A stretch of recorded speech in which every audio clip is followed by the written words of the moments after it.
en términos de derecho, ¿no? La vez pasada yo exponía dos condiciones que creo que están presentes en la escuela actual argentina desde sus orígenes. Es la concepción de mérito, digamos, ¿no? Sí. Desde mi mirada hay dos acepciones respecto a eso, ¿no? La famosa meritocracia. Bueno, el mérito como esfuerzo, logro a partir del esfuerzo personal, y el mérito como merecimiento. La meritocracia es la administración de esos logros, la jerarquización de esos logros. Es decir, de qué manera establecemos un ranking a partir del cual ponderamos esos logros, ¿no? Entonces, cuando pensamos en los logros como esfuerzo, bueno, uno ahí tiene la titulación, bueno, todas las cosas que obtenemos mediante las instituciones sociales que nos legitiman y nos validan, por ejemplo, para un trabajo, para ocupar tal o cual posición, exacto. Un lugar, ¿no? Siempre fue así. Esto proviene, ¿sabes de dónde? De la tradición judeocristiana, ¿no? Había que hacer méritos para ganar el paraíso, ¿no? Porque teníamos un pecado de origen que había que remediar, ¿no? Pero hay otra acepción del concepto de mérito, que es el mérito como merecimiento. Es la idea de pensar que hay cosas que las merecemos por el hecho de ser seres humanos. Y uno podría empezar por el mismo hecho de vivir, ¿no? Uno cuando nace, no nace por los esfuerzos que haya hecho personales. Nacemos por pura gratuidad, digamos, ¿no? Sí. Uno no quiere a sus hijos porque sus hijos se esfuercen en hacer cosas. Los quiere cuando es un padre sano y una madre sana, digamos, ¿no? Los quiere por ser sus hijos. Y hay un montón de cosas que podemos poner en esa misma lista. Y yo creo que esas dos miradas del mérito dentro de la educación coexisten. ¿Cuál es el problema, Miguel? El problema es cuando el mérito como logro a partir de nuestro esfuerzo, que es una idea mercantilista por otra parte, sí, ¿no?, se come al mérito como merecimiento. Y la educación como derecho es un mérito desde el punto de vista del merecimiento. No importa de dónde venís, no importa quién sos, no importa cuál sea tu familia, no importa si naciste en el centro o naciste en la periferia, vos tenés derecho a la educación. Y si nos olvidamos de eso y solamente ponemos el énfasis en el mérito como logro a partir de nuestro esfuerzo, que es una mirada mercantil, neoliberal también, ¿no? En cierto modo sí. Y sí, creo que nos olvidamos de esto otro y quizás son dos posiciones que tenemos que considerar, porque tampoco podemos negar que la escuela es un lugar a partir del cual obtenemos calificaciones para el mundo del trabajo, competencias sociales, etcétera. Digo, si nos olvidamos de eso y no equilibramos esas dos miradas del mérito, cometemos un error, que es el error del sesgo, ¿no? Nos quedamos solo con una mirada. Entonces yo creo que las nuevas propuestas políticas o las propuestas, sí, llamémosles nuevas, pero no son tan nuevas, digamos, ¿no? Traen ideas que son bastante viejas, por lo menos para que los que conocemos un poco la historia, tienen o vienen con esta idea de que, bueno, lo público está deteriorado, lo público no funciona. Viene a mostrarnos una vez más que el Estado es demasiado grande, que hay cosas de las cuales no se puede ocupar. Y entonces nos proponen cosas como, por ejemplo, esto de las escuelas vouchers, que además tiene antecedentes en otros países, como en Chile, hubo un intento en Argentina, en la provincia de San Luis, a principios de los 2000, sí. Y yo esto lo escuché por primera vez lateralmente en una entrevista que le hicieron a Steve Jobs, donde él decía que en Estados Unidos debieran trabajar bajo esta propuesta, ¿no? Que en Argentina no se explicita demasiado, porque a mí me parece más un eslogan de campaña que, digamos, sí, una propuesta seria. Que lo vayan a lograr, digamos, ¿no? Porque pero además, fíjate que en el debate que digamos, aconteció hace 2 o 3 días, le hacen la pregunta, ¿no?, a Milei respecto al tema educación, porque uno de los tópicos era ese. Y el tipo no sabe bien qué decir, porque entiende que hay, digamos, una tendencia en las redes, en la opinión pública, que bueno, tiene muchos interrogantes frente a esto, que hay un planteamiento por lo menos de inicio en donde parecería que habría una privatización solapada de la educación, donde se vulnerarían derechos, además se pone en riesgo el derecho a la educación, porque en realidad no sería obligatorio ir a la escuela, y entonces, digo... Claro, eso es lo que duele, que no sea obligatorio después de 200 años, que no sea obligatorio ir al colegio, que la educación no sea obligatoria. Eso es lo que nos duele, por lo menos, no sé, a los chicos o a los jóvenes, a los más chicos, pero nosotros no podemos creer que eso fuera así, porque crecimos en una escuela, con una escuela pública, con la universidad pública y gratuita, con las escuelas secundarias públicas y gratuitas. Tuvimos todas las oportunidades.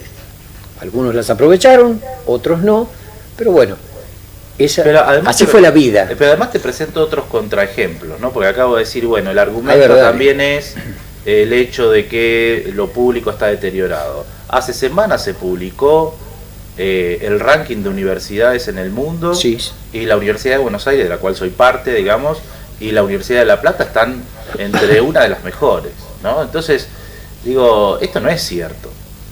No es cierto. Por eso digo que hay una mirada un tanto sesgada que se comunica fácilmente, y yo creo que lo que los jóvenes, porque bueno, parte de la presuposición es que hay un gran electorado joven que apoyaría a, lo digo claramente, digo, ¿no?, a La Libertad Avanza. Sí.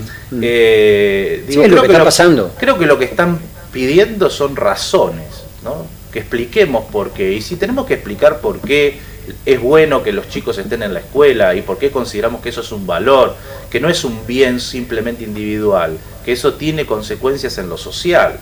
Digamos, que vos te eduques no es un bien más como comprarse un auto, tener una casa, que por supuesto son importantes. Digo, eso también influye en el nivel educativo, de producción, de profesionalización de una sociedad. Entonces creo que, bueno, si tenemos que empezar por explicar eso, explicaremos eso. Creo que esto también nos da la pauta de que hay una vacancia en esto, ¿no? No hemos sabido defender suficientemente esto, que creíamos que era un derecho ya adquirido. Sí, adquirido y ¿no? Ya está. Bueno, entonces las nuevas generaciones quizás nos están diciendo esto. Yo creo que hay un aprovechamiento también de esta situación en determinados espacios políticos, y bueno, se presentan estas cuestiones, como te decía recién, quizá más como eslogan de campaña que como otra cosa. Yo dudo acerca de los dichos de Milei, y menciono a Milei porque quizás es el candidato. Fíjate que la composición política de Milei es, digamos, bastante precaria. Sin embargo, han votado a la figura y ha ganado en muchas provincias, o por lo menos tiene intenciones de voto respecto a los resultados de las PASO. Digo, sin embargo, hay mucha gente que está escuchando sus propuestas. Ahora, si llegan al gobierno y hacen todo lo que dicen, es decir, se posicionan radicalmente, mi duda es esa, digo, quisiera saber cuál va a ser el nivel de gobernabilidad frente a esto. Si por otro lado son eslogans simplemente de campaña para ganar una elección, bueno, puede ser que digan, bueno, de todo esto que yo dije, sí. Bueno, ya pasado. Alguna vez lo hizo Menem. Exacto. Alguna vez lo hizo Menem. Eso, si digo, yo ya, decía lo que iba a hacer, no me votaba nadie. Ya ha pasado, dijo, bueno, ¿no? Sí. Y también es posible que hagan una composición, digo, algunas cosas las lleven a cabo y otras no.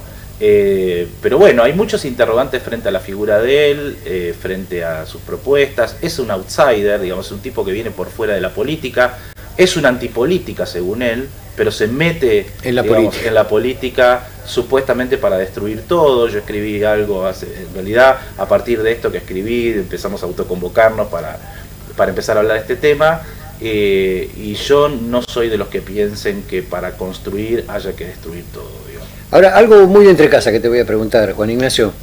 Vos sos profesor de la universidad. Sí. Estamos hablando de las escuelas primarias, son chicos, los de la secundaria son jóvenes, adolescentes. En la universidad, ¿qué dicen sobre que se privatice la universidad? Bueno, viste. ¿Qué dicen los alumnos, no? Porque ya son un poquito más maduros. Sí, son lugares de resistencia distintos, ¿no? Claro. Pero hay mucha gente confundida. Hay mucha gente que está también agotada, que está cansada. Y creo que ese hartazgo que uno vislumbra, digamos, en el pulso de lo social, ha generado, como te decía recién, en muchos jóvenes, la idea de decir, bueno, qué sé yo, viste, por ahí este tipo viene, porque tiene un discurso hegemónico, Miguel, que es el discurso de la economía. Sí. La economía parece que, digamos, condiciona todo lo demás. Hay jóvenes que te dicen, por ejemplo, digamos, te reproduzco algunos diálogos. Sí, sí, dale, tranquilo. Bueno, pero dicen algunos jóvenes, está bien, pero tenemos un 40% de pobreza. Es decir, estamos hablando del derecho a la educación y hay pibes que no comen, ¿no? Es decir, bueno, anteponen el problema económico, y eso es una falacia. Es la falacia de un dilema falso, que es decir, bueno, como tenemos que hablar de esto, entonces no podemos tocar esta otra cuestión. Pero la situación de proponer una pseudo privatización de la educación es una decisión política. Y una de las cosas que decíamos el otro día en la biblioteca, puntualmente, no es una decisión de la política, es una decisión política, o sea que nos involucra a nosotros. Entonces yo creo que los jóvenes están muy cansados, ven en sus padres también cierto hartazgo y apuestan a un tipo que viene por fuera de la política. Fíjate que las razones son similares, o por lo menos yo trazo lateralidades, a cuando Macri ganó las elecciones. Es un tipo que no viene del ámbito estrictamente de lo político, sí. Tiene una experiencia política breve en la ciudad de Buenos Aires y el tipo tiene plata, no necesita meterse en la función pública, que es un lugar de corrupción, o por lo menos está teñido de algunas preguntas, ¿no? Sí, entonces, sí, digo, sí, pero bueno, pero pasó. Y no nos fue bien, no nos fue bien. Entonces digo, a veces los motivos por los cuales las personas se inclinan en las elecciones a votar a determinados candidatos, quizás suman un montón de factores. El factor actual no ayuda, digamos, ¿no? Y me refiero con el factor actual a las cosas que ya mencioné, el 40% de pobreza, un deterioro social importante, bueno, la economía que, digamos, hace falta ir simplemente al mercado para darse cuenta que, sí, que es dramática. Baja la góndola del mercado y es dramático. ¿No? Bueno, después podemos charlar sobre las razones o las causas de eso, pero a la gente le importa poder llegar a fin de mes y bueno, y que se termine un poco esta lógica de vos al Pero principio. ¿eso llevará a la gente a pensar que hay que privatizar la educación? Bueno, esa bronca no tiene límite. Bueno, no sé, yo no podría responder en nombre de la gente, pero creo que algo de eso hay. Algo de eso hay, ¿no? Algo de eso hay. Cuando estás tan, digamos, enojado, no te olvides la consigna que aquí, digamos, se dio en el 2001, que era que se vayan todos, ¿no? Sí. Esa idea de que, bueno, todos estos no tienen que estar más. Las causas de corrupción que aparecen, los problemas que no pueden solucionar, los nuevos problemas que se generan. Digo, hay un montón de cuestiones que llevan años, entonces hay mucho hartazgo. Me parece que tenemos que calmarnos, en principio, y pensar, no renunciar al pensamiento. Quizá una de las cuestiones más importantes en la defensa de la educación pública, obligatoria y gratuita, es que yo no me resigno a pensar que tenemos que dejar esos lugares, que son lugares de pensamiento, de reflexión, de análisis, donde vos podés escuchar otras visiones, otros panoramas diferentes a los que escuchás por televisión o incluso a los que vos pensás. Porque la escuela tiene que ocupar ese lugar, el de abrir mundo, ¿no? Exactamente. Es lo que hablábamos al principio. La escuela socialmente los tiene a todos bajo su capa, digamos. Entonces, hay de todo. Hay pobres, hay ricos, hay en la escuela pública. Está la escuela privada, que es una opción. Está la escuela privada, en mi época no había escuela privada, toda escuela pública. Después apareció el negocio de las escuelas privadas, que se convirtió en un gran negocio para algunos. Y, bueno, aparecieron las escuelas. Hay gente que puede pagarla, pero hay gente que no puede pagar. Que no puede. Estamos en un 40% de pobreza, hay muchísima gente que no puede pagar una escuela. ¿Qué hace esa gente? Sí, y además hay una segunda discusión, Miguel, que también, digamos, es importante dar, y que no invalida todo lo que venimos diciendo. Quizá la escuela hoy tiene muchos problemas, ¿no? Yo creo que tiene muchos problemas. De hecho, estamos hablando hace unos años de la crisis educativa, ¿no?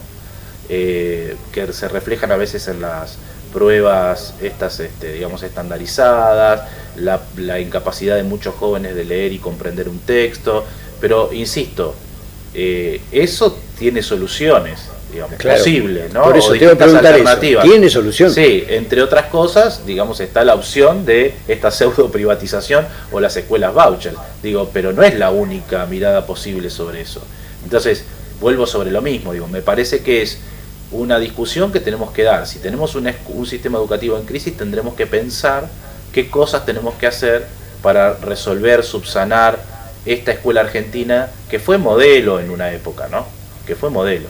Ahora, tenemos un 6% del PBI destinado a educación y ahora se va a sancionar una ley, o por lo menos esa es la intención, de aumentar el presupuesto. Yo no creo que sea la única alternativa o la única, digamos, cuestión a tener en cuenta, digamos, aumentar el presupuesto educativo. Creo que hay que hacer unas cuantas cosas más.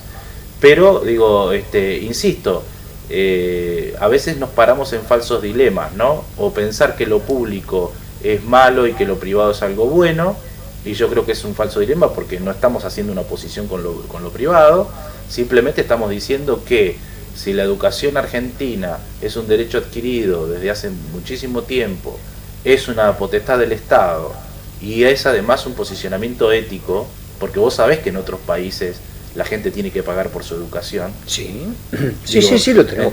Entonces digo, eso me parece que tenemos que defenderlo, es algo que es bueno en sí mismo. Y ahí es donde se agranda la diferencia social entre ricos y pobres. Ricos de un lado, pobres del otro. Sí. No hay una clase media, no hay... Termina en eso. Fíjate los problemas que se han dado últimamente en Chile, las manifestaciones estudiantiles, la gente saliendo a la calle, porque bueno, hay gente que se endeuda de por vida para que su hijo pueda ir a la universidad, y aquellos que pueden, digamos, ¿no? El que puede endeudarse. El que puede. El que no puede, no puede. Entonces digo, bueno, hay países en los cuales la educación es un bien más entre otros bienes, y como es considerado un bien individual, bueno, pues tenés que pagar por eso. Y en nuestro país, estas leyes y otras tantas son avanzadas, son progresivas, ¿no? Y entonces creo que hay que defenderlas, a pesar de los problemas que tengamos, que hay que solucionar también, ¿no? En el debate hubo una pregunta que hizo Bullrich, no me interesa quién ganó el debate, quién estuvo mejor que quién, ni quién preguntó o no preguntó. Pero hay una pregunta que hace Bullrich, o algo que le dice a Milei cuando habla de las escuelas voucher, y le dice, anda a la Puna. Y a mí se me ocurrió, no vayas hasta la Puna, anda a la isla. Acá enfrente tenemos una escuela de... Bueno, la lógica de las escuelas vouchers es la lógica del mercado.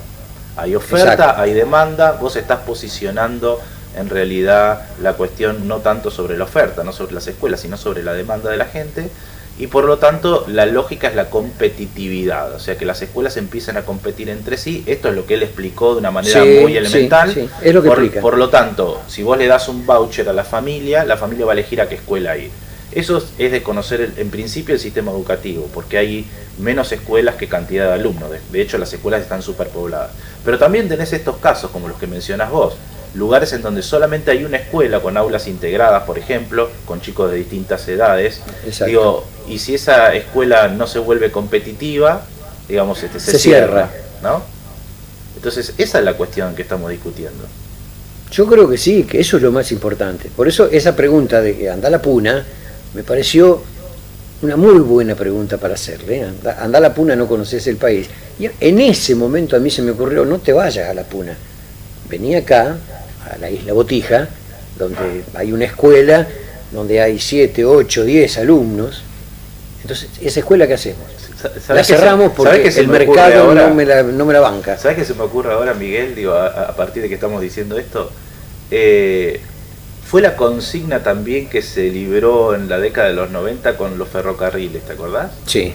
Sí, o sea, por un lado, primero la movida de privatización del sistema ferroviario, y después ramal que para, ramal que cierra. Sí. No los hemos recuperado hasta hoy. No, nunca más.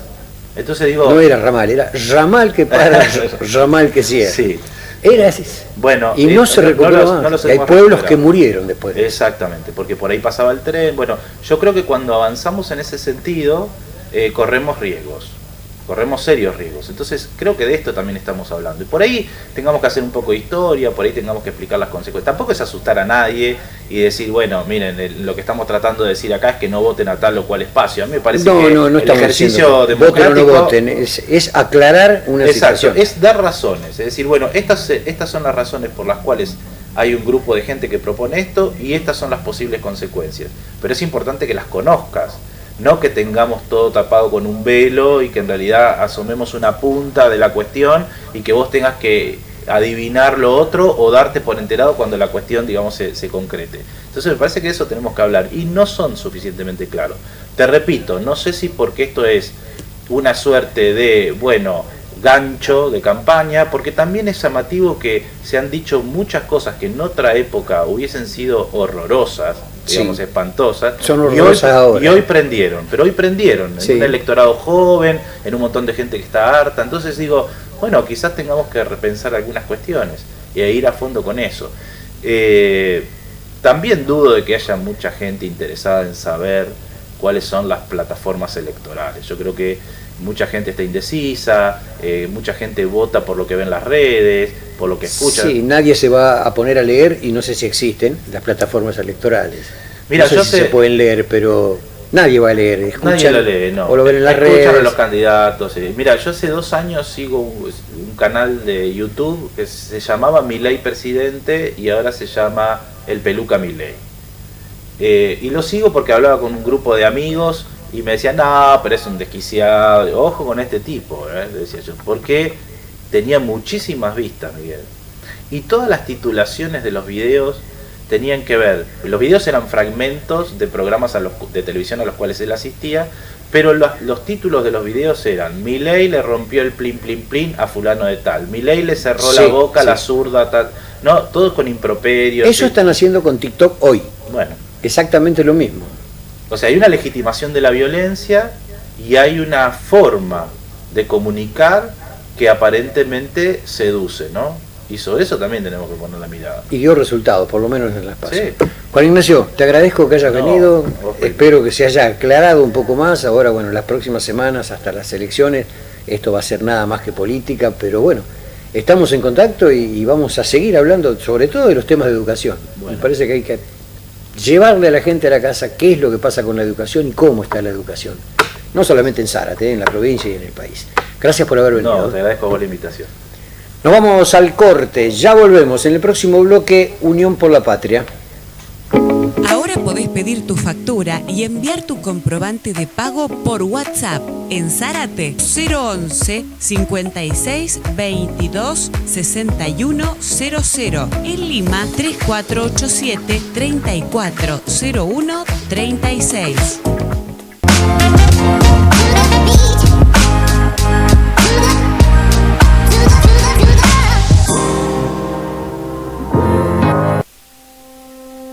Estar alerta es la mejor herramienta para defenderte. No atiendas números privados ni desconocidos. Quien se comunica puede hacerse pasar por un familiar en problemas, por un organismo oficial o para decirte que ganaste un premio, con el único fin de cometer una estafa. Nunca compartas tus datos personales ni bancarios.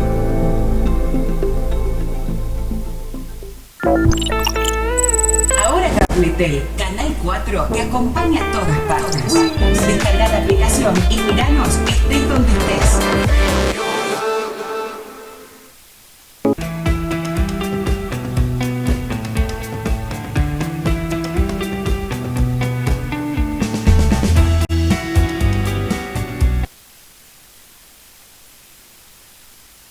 Muy bien, cuando fuimos los mejores, esto me lo dejó, a ver si lo podés tomar con esta cámara de acá. Este es un libro que escribió Juan Ignacio Mayada, que recién estuvo con nosotros aquí. Ahí está, Cuando fuimos los mejores. Dice, diálogos apócrifos con Adolf Eichmann. Lo vamos a leer, le agradecemos, no me dijo nada Juan Ignacio que había traído el libro de su autoría, pero bueno, lo vamos a leer y vamos a ver qué dice. Me parece interesante. Chicos, ¿cómo les va? Buenas noches, ¿cómo andan? ¿En campaña? ¿Cómo les va? Muy bien, muy bien. En campaña. Trabajando mucho, sí, recorriendo mucho los barrios y bueno, al lado de Agustina claramente, ¿no? No, por supuesto, pero ¿qué es lo que ven en los barrios ustedes? ¿Ustedes ven lo que recién estábamos hablando de lo que está pasando con Milei y compañía, ¿no? De que llega la gente de una manera que es casi increíble. Sí. De que la gente crea en algunas cosas o que analice cosas que no tiene que analizar o que no tienen un análisis lógico. Sin embargo, la gente le entra por las redes sociales, por las declaraciones ellos vuelven a repetir las declaraciones en las redes sociales. Eso se dio en el debate que se hizo con... Sí, lo seguí muy claramente al debate porque es interesante entender un poco que cada candidato qué es lo que...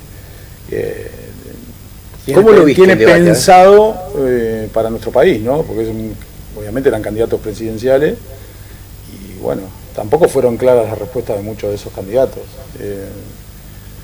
Yo escuchaba, en este caso vos hablabas de Milei, pero digo, cuando cuando él propone un esquema económico y vos ves que, por ejemplo, quiere volver o retornar a lo que fue la FJP en este país, y con eso te puedo hablar muy claramente porque mi paso por ANSES hace un tiempo quedó muy claro ese esquema de situación, y también en mi vida personal me pasó porque mi papá fallece en el momento que estaba en la FJP. Actualmente mi mamá cobra, si querés llamarlo un retiro, un seguro por la FJP, que son 18.000 pesos mensuales. O sea, eso es hoy. Ese es el resultado. Ese es el resultado de la FJP.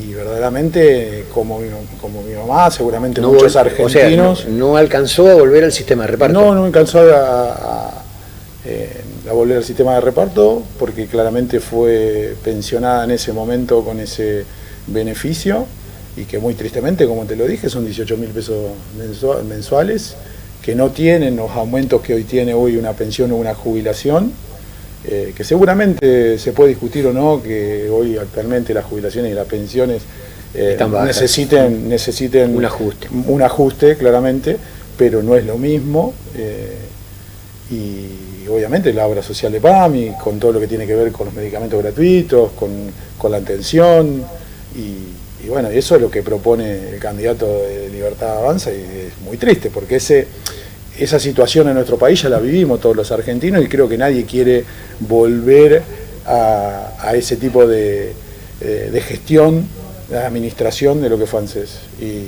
Y bueno, muy claramente nuestro candidato a presidente, Sergio Massa, fue claro en decirle también y contestarle, por ejemplo, a Bullrich, diciéndole que todos lo recuerdan, ¿no? Ese 13% que le descontó a los jubilados en el gobierno de la Alianza, porque tampoco nos tenemos que olvidar de dónde viene cada uno, y que él, estando en ANSES en ese momento, se tomó la decisión política de volver a resarcir con ese 13% que le había descontado a todos los jubilados y pensionados en Argentina cuando el país estallaba, digamos, ¿no?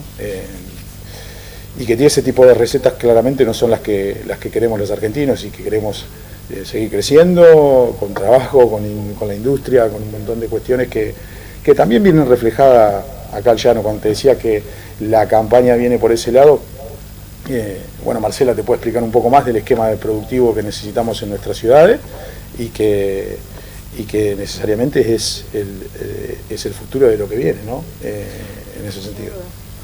Marcela, contame un poquito cómo viste. Yo la vi muy floja, no me gustó demasiado lo que pasó con los 5 candidatos, bueno, uno hablando Creo que el esquema del debate también hay que replantearse, es muy poco tiempo. Sí me pareció que el tema de que, por ejemplo, Milei leyó todo el tiempo, las respuestas de Milei eran leídas. Eso se notó.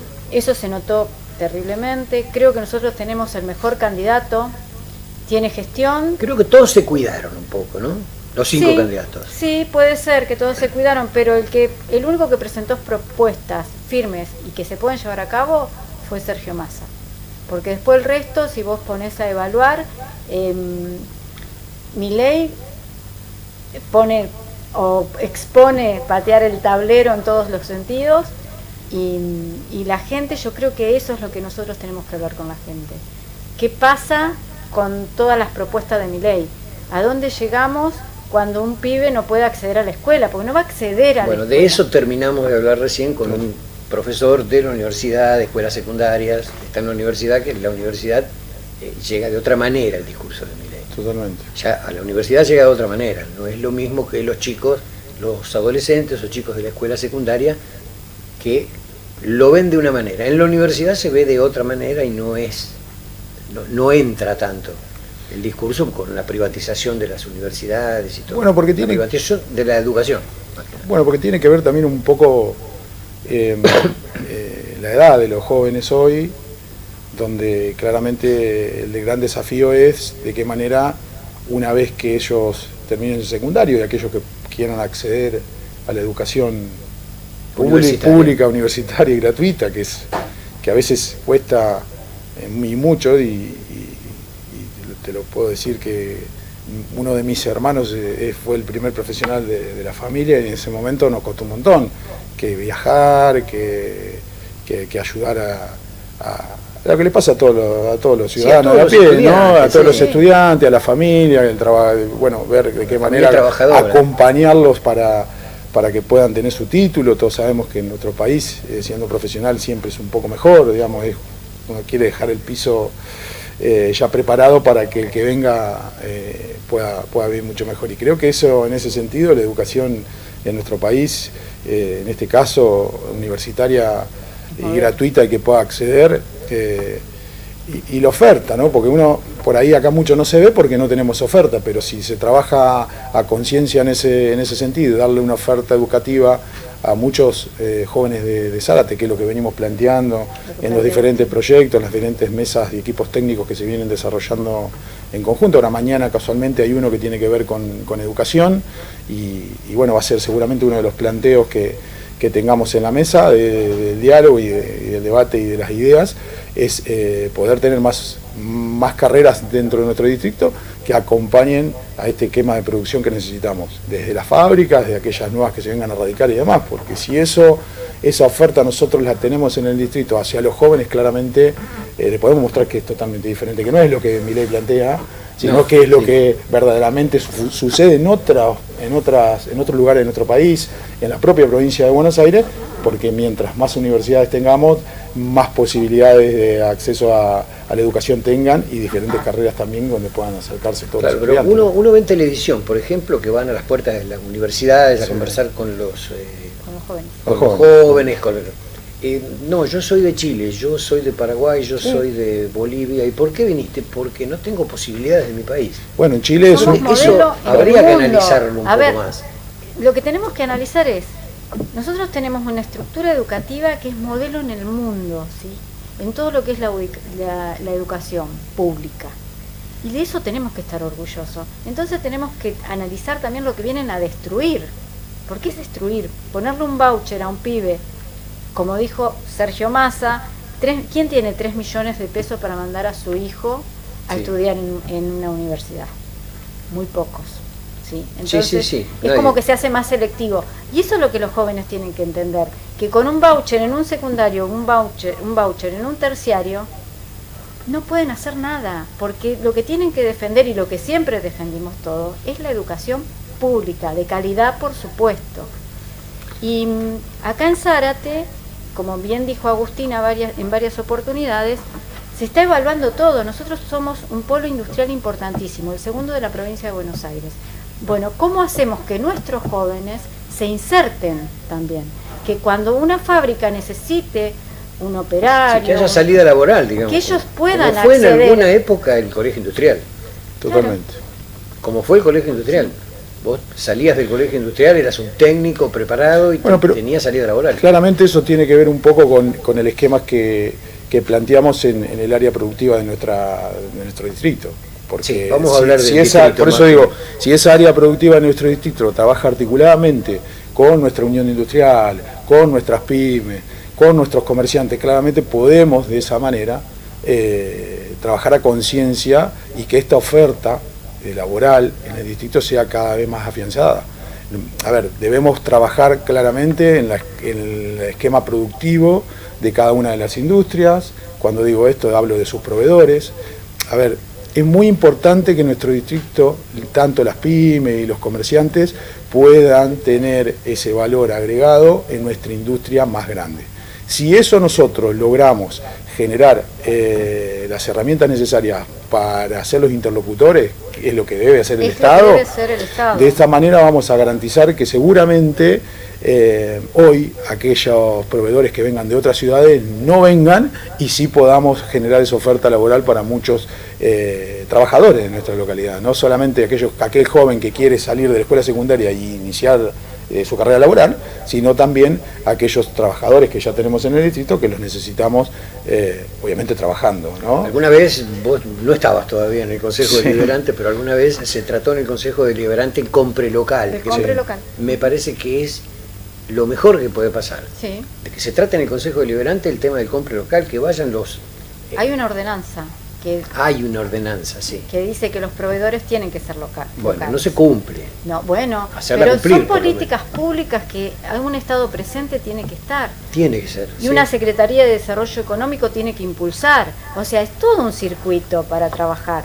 Y un circuito a lo mejor la gente común hace compre local, pero las empresas, que son las que hacen grandes compras, no compran en Zárate. Porque generalmente las empresas tienen sus oficinas donde realizan las compras en Buenos Aires. Bueno, Exacto. nosotros lo que tenemos que hacer, siendo un Estado presente, conseguir eso, que la empresa, que la grande, le compre al proveedor local, o por lo menos que le dé la opción. Pero que participen todos, Centro de Claro. Comercio, Unión Industrial, Pero, todos tienen bueno, que yo estar creo que es eso. A en la ver, mesa. en esa mesa vamos a estar todos, porque esa es una Secretaría de Desarrollo Económico, o en un momento cuando se habló de una agencia de desarrollo, que es eso, impulsar las pymes, la educación. Mira, nosotros tuvimos ya 2 desayunos con bancas públicas, una con Banco Nación y otra con Banco Provincia. En Banco Provincia 62 carpetas se presentaron, 10.000 millones se inyectó en Zárate, y eso es importante, y esas herramientas están, pero si un municipio, si un Estado no te lo trae, no te lo acerca ni a vos, ni al comercio, ni a las pymes, y es difícil.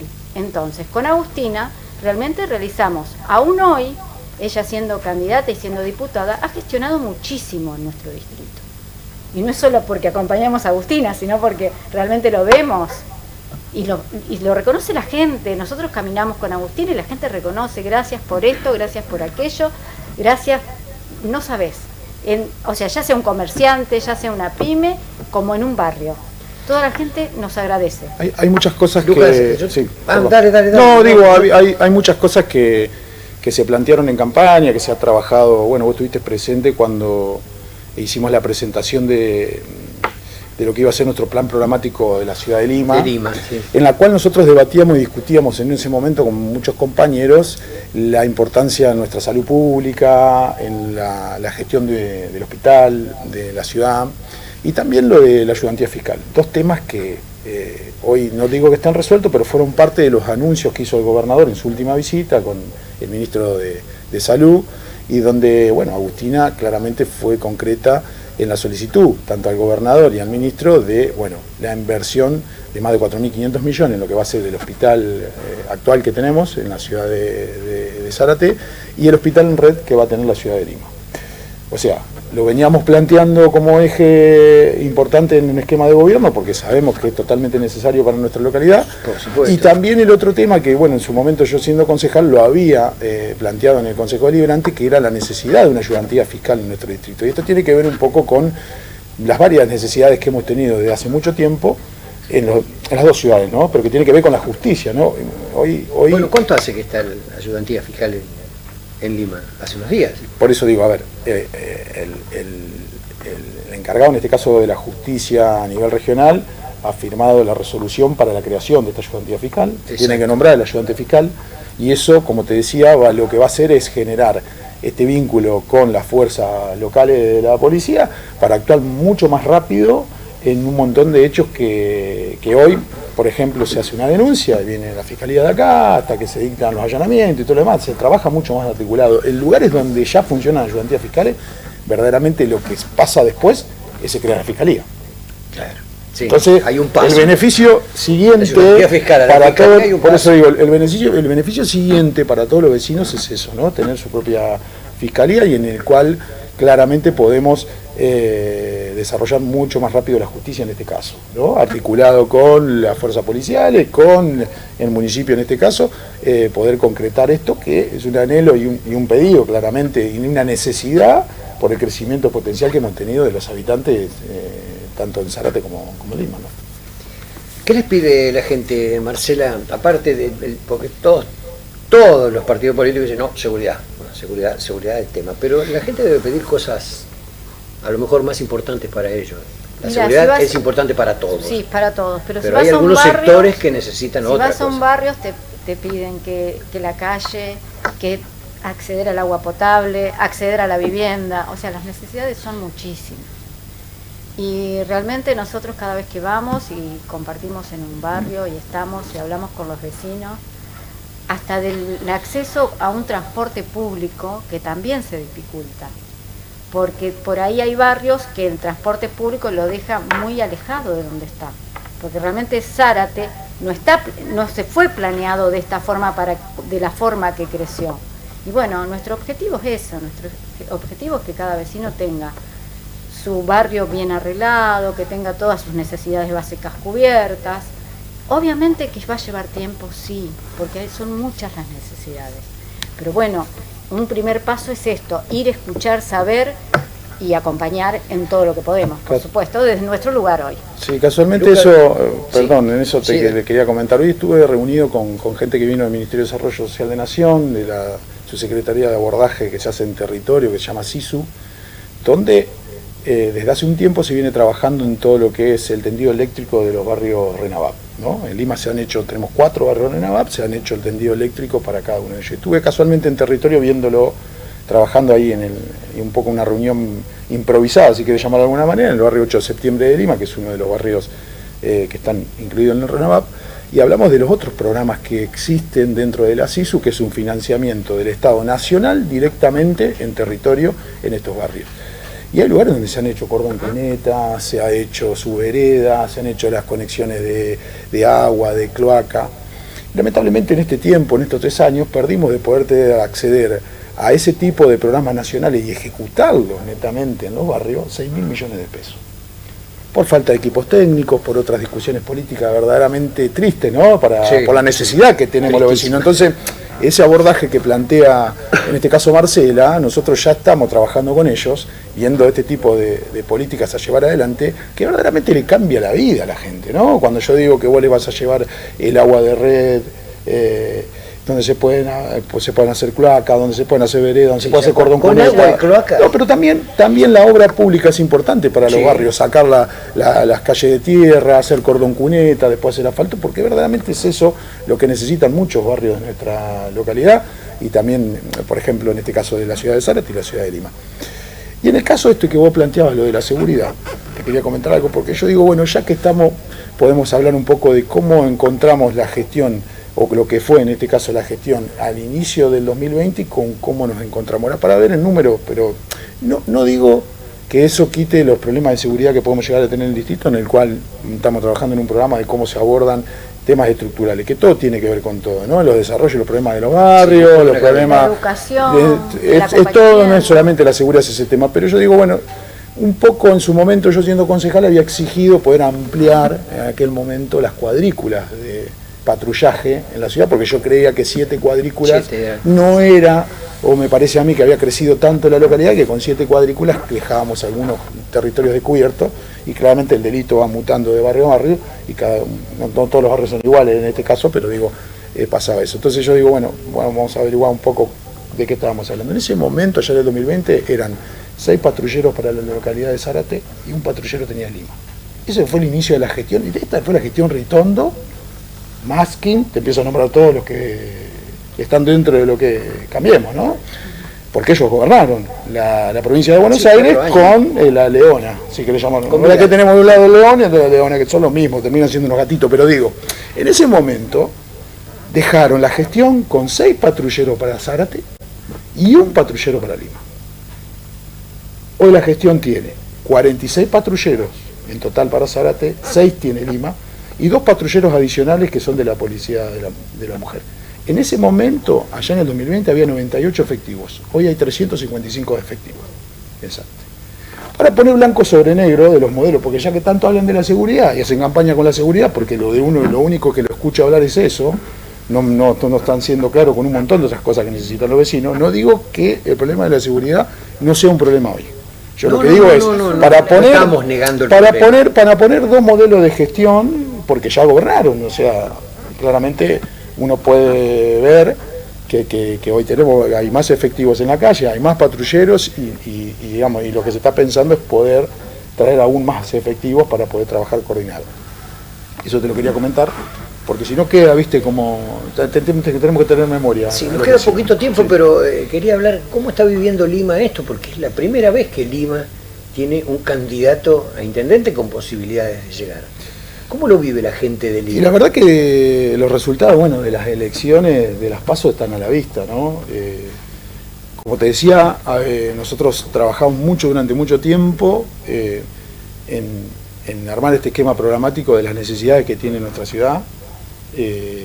Somos conscientes que ese programa lo vamos a llevar adelante, somos conscientes de que lo hemos hablado en la anterior charla que tuvimos con vos, de el presupuesto y la cantidad de dinero que tenemos que asignar, porque verdaderamente hay que cambiar y la baja muchas en el cosas. presupuesto. Y la baja en el presupuesto, digamos, son discusiones eternas que hemos tenido, pero que sabemos cómo hacerlo. Cuando y de más qué hace manera. falta la guita, te bajan el presupuesto, el porcentaje, digo, por eso digo, nosotros pero bueno, fuimos está. claros. Yo en un momento, cuando lo planteamos a los vecinos, que lo presentó Agustina, que lo pudimos hablar entre todos, en esa presentación, Agustina fue mucho más allá, porque no solamente habló del 10% del presupuesto, sino que habló de un resarcimiento histórico de este problema de la baja del presupuesto. Como también planteó lo del hospital, como también planteó lo de la Fiscalía. Y la verdad que es ella la que está llevando la campaña al hombro, obviamente nosotros acompañando en todos los esquemas y los trabajos técnicos que necesite, pero fuimos muy claros y creo que eso el vecino, entendiendo del tiempo que estemos trabajando y de los compañeros en sus lugares haciendo lo que tienen que hacer, ese es este resultado que hemos tenido. Y bueno, ojalá en octubre repitamos tengamos esta posibilidad. Sin duda tenemos la mejor candidata, tenemos una candidata a la cual escucha a la gente, habla, tiene propuestas, nosotros como espacio tenemos propuestas, y eso creo que el vecino lo ve y lo valora, porque como dijimos en todas las pasos y como decimos hoy, nosotros queremos un municipio a puertas abiertas. Marcela, tenés un minuto nada más, mirá, te estoy acotando para que no te... Pero cuando vos escuchás hablar el negacionismo hacia lo que pasó el 76, el gobierno militar, de alguien que dice que los desaparecidos no fueron 30.000, que fueron 8.753,50, Sí, no sé cómo. Sí. No sé cómo los cuenta. No sé. Pues no tenemos los cuerpos. Está bien, no sé cómo contaron los 30.000, pero tampoco sé por qué, aparte. Hay un registro en Estados Unidos que oficial de una desclasificación 22.000. ¿Sí? 22.000 en ese registro y faltan desclasificar. Sí, eso lo hizo un chileno, me parece. Archivos. Cuando Milei habla de los 8.753 son los que están registrados mediante la CONADEP. Yo lo que propongo ahí, pero que esos él fueron sabe, los denunciantes de la CONADEP. Los que denunciamos, los familiares denunciamos. Lo que yo le propongo tanto a Villarruel como a Milei, que nos digan dónde están los cuerpos y contamos todos juntos a ver cuántos son. Porque ellos realmente, si alguien que te dice son tantos, es porque saben cuántos son. ¿Cómo te sentís vos? Eso es lo que quiero saber. ¿Cómo me siento yo? Mira, la verdad que creo que nuestra historia reciente, nuestra democracia, se merece que recordemos a los 30.000, que su sangre no fue derramada en vano, que los chicos a la hora de votar piensen que es importante la militancia en política, pero la política real, no que quieran acceder a un puesto político o en este caso a una presidencia y no sabemos con qué fin, porque no sabemos cuál es el fin de Milei, porque te está planteando ciertas situaciones que no tiene que ver con la democracia, tiene que ver con una etapa oscura de Argentina. Si vos te fijás, las palabras que usó Milei fueron las mismas palabras de Macera. Sí, eso hicieron comparaciones. Las comparaciones son las mismas palabras. Pero me imagino cómo te debes sentir. Gracias, Marcela, por haber venido. Gracias. Lucas, nos vamos a encontrar seguramente antes del 22. Siempre es un placer venir a hablar con vos y contar y hablar con la gente, nos encanta. Nos vamos. Muchísimas gracias, chicos, por haber venido. Nosotros nos vamos, volvemos el miércoles 21 horas y ya vamos a tener, nos quedan 2 miércoles. El miércoles venidero seguramente van a estar los candidatos de la izquierda y de la Libertad Avanza. Y el último miércoles vamos a tener a los 2 candidatos, creemos nosotros, con más posibilidades, Maskin y Propato. Hasta el miércoles entonces a las 21, aquí en este mismo canal, en este mismo lugar. Chao, gracias por haber estado.